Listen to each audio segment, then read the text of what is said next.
Ito naman mga bossing ko, ang isa sa mga pinakapaborito kong pampaswerte. Ito pa mga bossing ko ay ang asin. Ang asin mga bossing ko ay mabisang pang-cleansing ng kapaligiran ng ating tahanan at maging ang ating negosyo. Kaya kung ito'y may negosyo, huwag na huwag kang magpapawala ng asin. Baka sabihin ninyo, ayan, ayoko ng ganyan kasi maalat yan. Naku mga bossing ko, yung alat talaga mga bossing ko ang humihigop ng mga negatibong enerhiya. At ayon sa punsoy, ito po mga bossing ko ang isa sa mga number 1 na ginagamit na pantaboy ng mga negative at ganoon din po mga bossing ko ang pang-attract ng positive. Mas mainam na meron kang ganito mga bossing ko. Yung murahing asin lang ang inyo pong bibilin mga bossing. Kasi ang asin mga bossing ko na mahal ay baka mapaaray pa ang inyo pong bulsa dahil mahal po ito yung mga iodized. Pero kahit mga simpleng asin lamang, okay na po yan at napakaswerte na po niyan mga bossing. Ngayon po mga bossing, ito yung ating asin. Sa unang sabakan mga bossing ko, kahit mainit ngayon mga bossing ko, yan po mga bossing ko ay matutunaw, lalo-lalo na at marami po yan nahigop na negatibong enerhiya. Pero mga bossing ko, pinagtiyagaan ko po ito mga bossing ko dahil mumurahin lang naman ang aking ginamit. Yung mga nabibilang sa baketa mga bossing, yung 20 pesos ang takal, 10 piso at 50. Napakarami na po noon mga bossing. Ngayon pa mga bossing, ito lang naman ang aking ginagamit, yung mga mumurahin lamang pero napaka-epektibo. Gawin niyo po ito mga bossing ko, pagtiyagaan lang niyo lamang. Kapag po ito'y natunaw, ang ibig sabihin, maraming mga negatibo na nahigop po siya.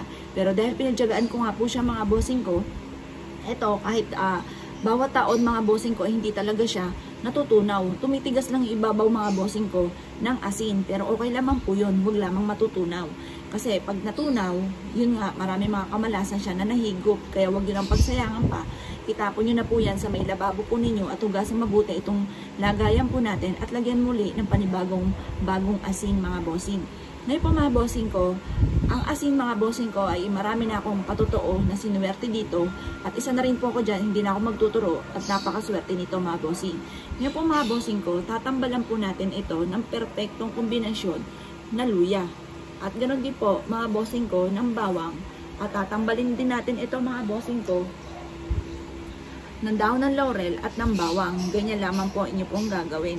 Perpektong sangkap mga bossing ko para sa pagluluto. Charot, hindi pa mga bossing. Bukod sa napakasarap kapag hinaluan natin ng mga ganitong sangkap ang ating niluluto, ito po ay pasasarapan din ang buhay po natin.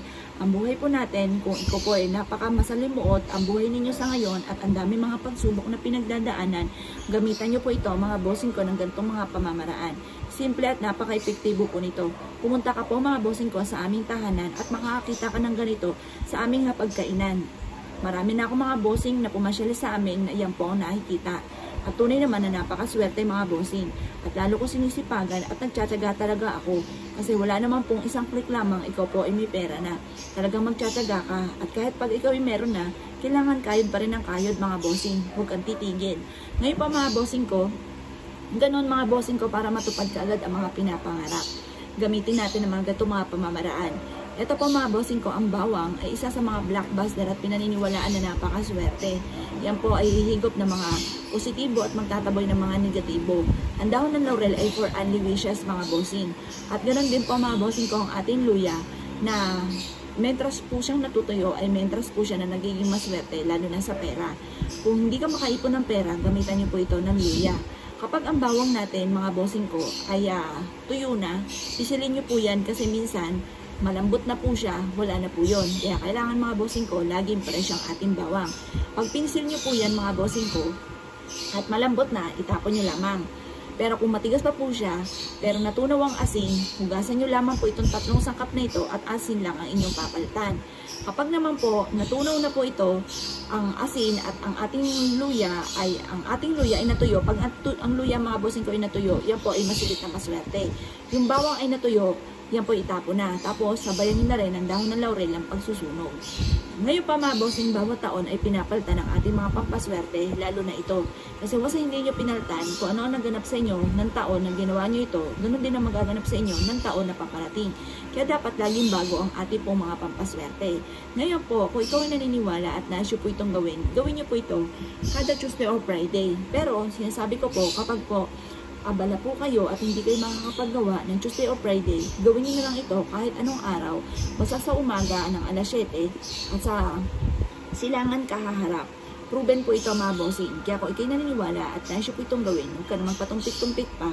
Kung nais ninyo na maka-attract ng swerte ng maraming pera, ay subukan nyo na po ito.